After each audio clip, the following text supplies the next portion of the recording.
Pisces. This is your April 24 soul story. If you've got a sun, rising or moon in the sign, you might find this reading resonates for you. It's Romy. Thanks so much for joining me on the channel.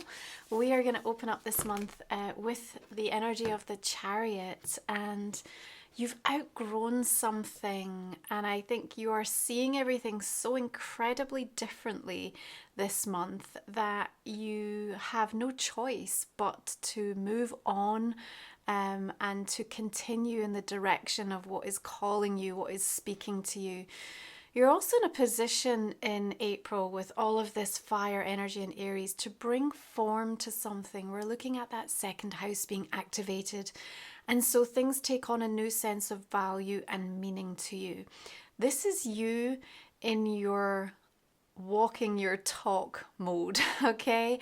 I definitely see in April you're making commitments and promises to yourself and also expressing that directly with others. And you know, you asked, the universe heard you.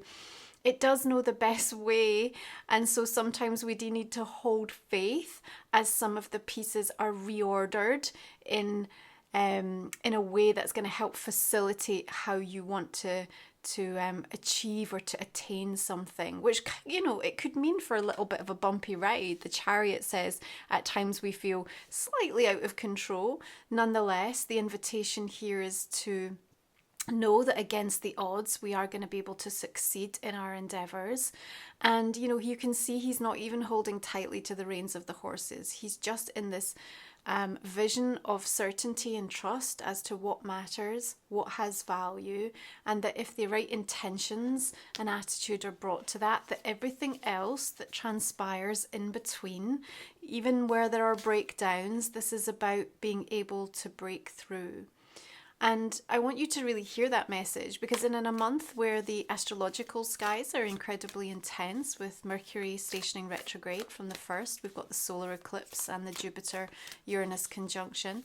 You know, what's meant for you does survive the many deaths and rebirths that you encounter along the way. You need to know this. And so anything that feels like it's coming up and, you know, pulling you away or placing more on your path that you hadn't anticipated, and all of a sudden makes you feel like, I can't see the wood for the trees. I thought I was making progress. Now I'm being slowed down, or now I'm being sent off in a completely different direction. We need to kind of almost suspend and hold judgment through the month of April, because so much is in flux and is changing in a very fast-paced way. Everything is accelerated, and it also brings an amplification through. So emotions are heightened and experience become, you know, much bigger and more vibrant, and everything that we feel about what's happening feels exaggerated. And so with that in mind, it can be a very motivating, exhilarating experience as the Chariot, but can also be incredibly frustrating, says the Ten of Staffs. Now, with Mercury retrograde in Aries, you know, there are pieces from the past that are coming back. In the second house, you know, there's a lot to do with sources of income, your prosperity consciousness, you know, thinking about money, what holds value, possessions. And so you might be pouring back over things, new things coming to light, new ideas as you reflect on things differently. It can make communication and interaction that feel a little bit more fractious and challenging, so keep that in mind. And you know, if you need somebody to repeat something, or if you yourself want to read back over time and time again what you intend to say or you intend to express or put out into the world, that's not going to be a bad thing, because you'll pick up a few things and want to make some adjustments, continuous adjustments.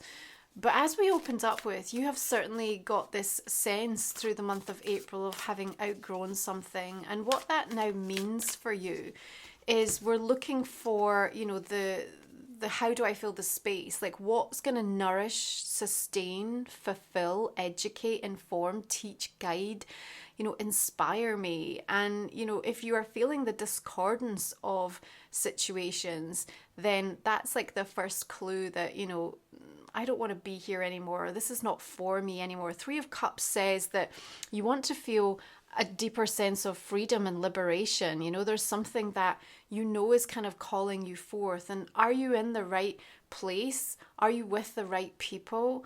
Are you thinking about things in the right way? You know, there's a a feeling deep within your bones, almost like I'm being pulled or called towards something different or something more.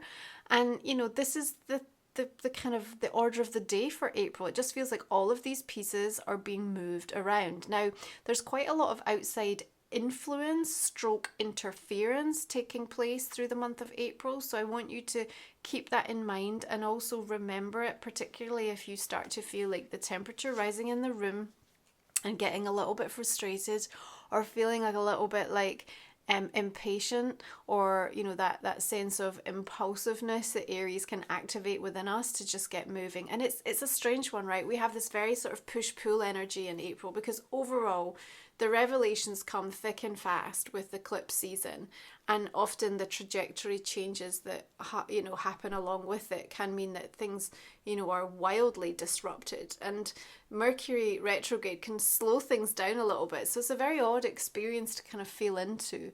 It's sort of everything's happening all at once, and yet like I'm still in this void of not knowing what's happening at all. Now, when we approach this solar eclipse in Aries on the 8th of the month, I feel like, you're closing your eyes to all of the old endings, but your heart's opening, Pisces, to so many new beginnings, and they're coming in with a bang. Ace of Staffs here, and look how tightly you're gripping onto that wand. It's like you see it, you absolutely call it, you see it, you feel the truth of it, and the inspiration, the idea, the conversation, whatever it is that happens in and around that eclipse for you is monumental, like, because you can see like way down the line with this, it might just come in as a spark or a seed or a major change or life event that kind of happens, but it's almost like you're given that psychic premonition, you've got that download. It's like, okay, like I can completely comprehend the significance of this. And even if you still feel a little bit like not powerless, but uncertain or slightly unclear as to what the next step is meant to be, or kind of how it's quite gonna happen, there's still that deeper knowing that's going on within you in and around that early part of April. Maybe something that's difficult to articulate to others, or even fully to yourself. That's okay. There's just this sense of seeing things very differently. And that's really what April presents to us. You move into the month and out of the month as a very different individual. You have a new context, so much coming to light that is helping you to move beyond like old ideas, and really, I think, genuinely start to create these new constructs that are going to be like the building blocks for this epic big new chapter of your life. So it's an incredibly exciting month ahead if you allow it to, sort of motivate you in that way. But it's not a month that we're meant to force anything. We sort of, to a certain degree, have to have strong intentionality and then kind of allow and step back a little bit and let things present in the way that astrologically the climate is dictating for us on a uniquely personal level.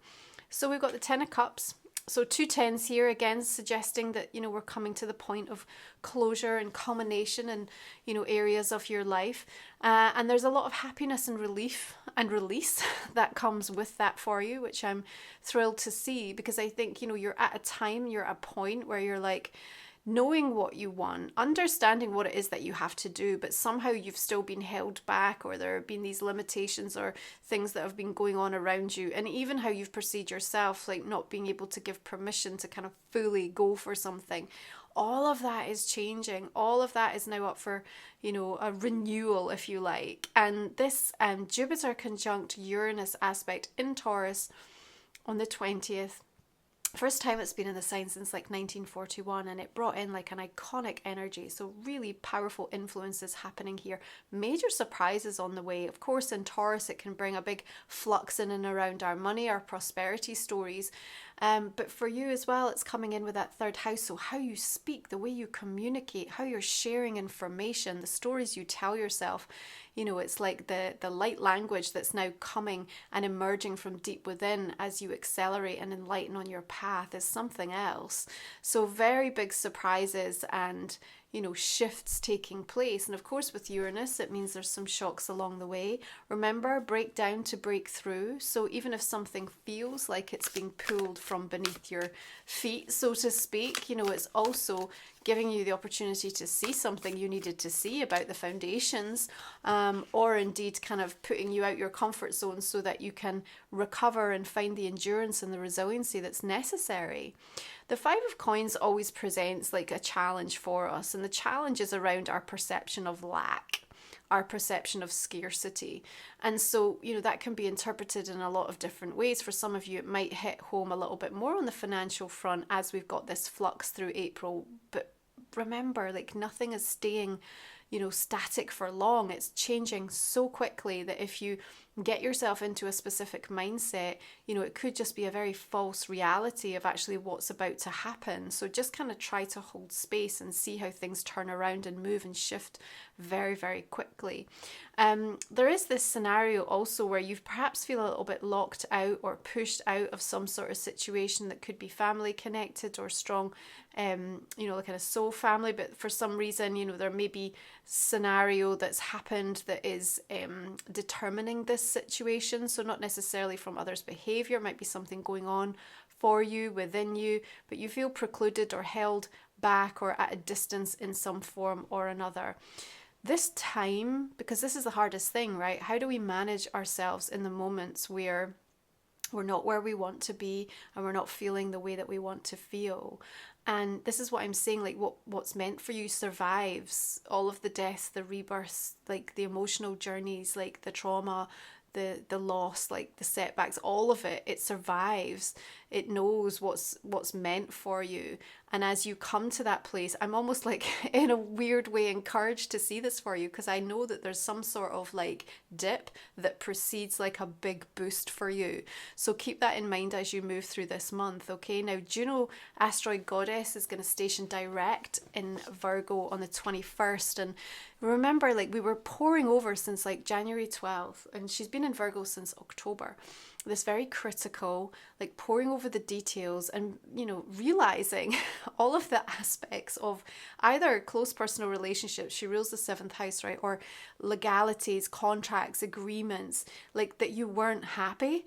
And that was like a tough shift, right? Because all of a sudden it was just like, well, I'm in this and I'm committed to it. And yet this and this and this and this is not working for me. And this is not serving me. And it became like quite a source of contention.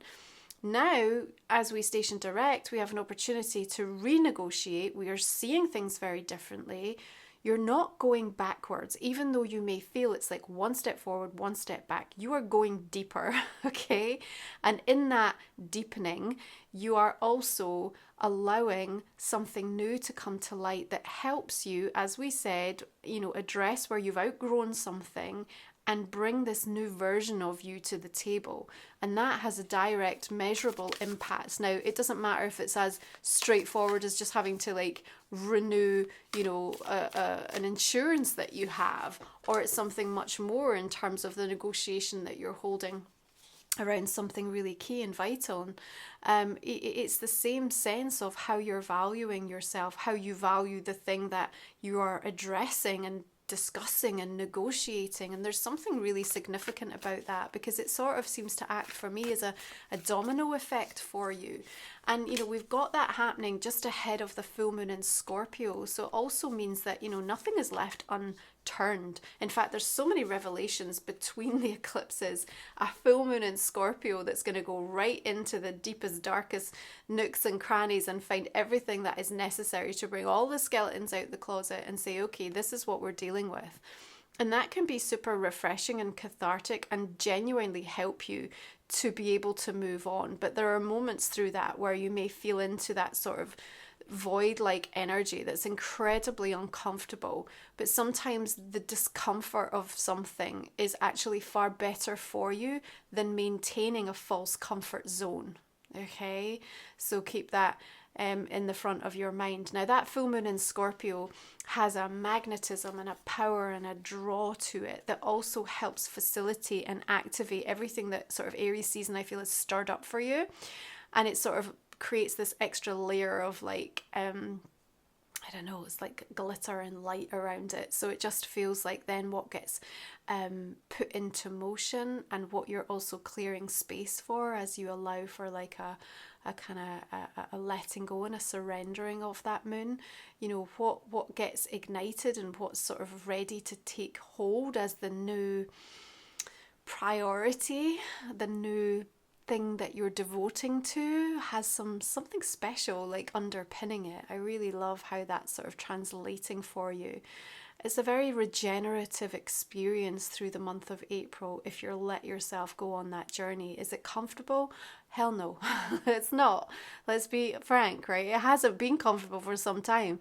You know, is it emotional? Is it intense? Is it a bit of a roller coaster? Yes, absolutely. Is it filled with revelations, surprises, opportunities, things that come to light that totally change what you think and believe? Yes, it is. But can that also be, you know, deeply rewarding and nourishing and fulfilling and progressive for you? Yes, it can. So if you're new to the channel, our last 3 cards we're going to cover in the extended version of the reading, Pisces. You can find that link in the comment section below. And we'll also look at a personal question for you and a relationship card as well. So I hope you'll join me to discover a little bit more about what we're picking up for your month ahead. I'm going to go ahead and just look at some clarifiers here and see the direction we'll be taking this reading. We've got the Queen of Wands coming through and the Two of Pentacles. Now this month, my Sacred Soul Support, we're looking at elevating your prosperity consciousness, a guided journey to help you. We're also going to do a journey with Juno, the asteroid goddess, and see how she can help you in ways in which to direct and harness her energy. You'll find that with my sacred titles, my book and deck, ways to work with me, all over on the website, which is romywiser.com. King of Wands, the Sun, and the Queen of Wands. That's a powerful, dynamic partnership coming through there. The Artist, beautiful. Got the Nine of Swords there, 4 of Cups. Let's pull one more. Queen of Pentacles. Okay, what about this 10 of Cups for you? King of Cups, 3 of Swords, 3 of Wands, 8 of Pentacles. Okay. All the decks are listed below if you are drawn to work with any of them.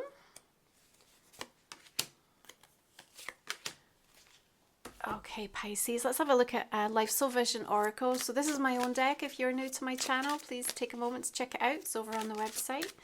Really comprehensive guidebook comes with it. Okay, we have Spirit Owl, Sacred Secrets. We've got Detours from the Divine, Waterfalls of White Light. We've got the Equinox. Of course, just experienced that back in March.